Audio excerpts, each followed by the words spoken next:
आज आपण संकष्टी चतुर्थी म्हणजे काय पाहणार आहोत. प्रत्येक महिन्याच्या कृष्ण पक्षातील चतुर्थी तिथीला संकष्टी चतुर्थी किंवा संकष्ट चतुर्थी म्हणतात. हा दिवस भगवान श्री गणेशाला अर्पण केलेला असतो. संकट म्हणजे अडचण आणि चतुर्थी म्हणजे चंद्राच्या वाढघट चक्रातील चौथी तिथी. म्हणून संकटांपासून मुक्ती देणारी चतुर्थी अशी ही तिथी आहे. संकष्टी चतुर्थीच्या दिवशी उपवास करून सायंकाळी चंद्रदर्शनानंतर श्री गणेशाची पूजा केल्याने सर्व प्रकारची संकटे दूर होतात आणि मनोकामना पूर्ण होतात. या दिवशी 1. सकाळी लवकर उठून स्नान करावे. 2.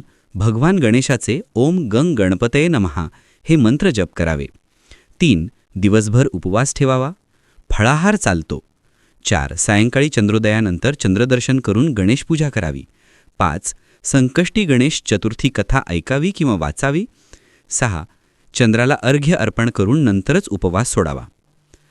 दर महिन्यात संकष्टी चतुर्थी येते, पण माघ महिन्यातील संकष्टी चतुर्थी जेव्हा ती मंगळवारी येते तिला अंगारकी चतुर्थी म्हणतात. ती सर्वात पवित्र मानली जाते.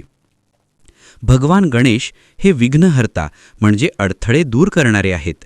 या दिवशी त्यांची उपासना केल्याने मनातील नकारात्मकता, अडथळे आणि जीवनातील संकटे दूर होतात. आरोग्य, समृद्धी आणि शांतता प्राप्त होते. व्यवसाय, शिक्षण आणि नातेसंबंधातील अडचणी दूर होतात. मनशांती आणि आत्मबल वाढते. ओम गंग गणपतये नमः.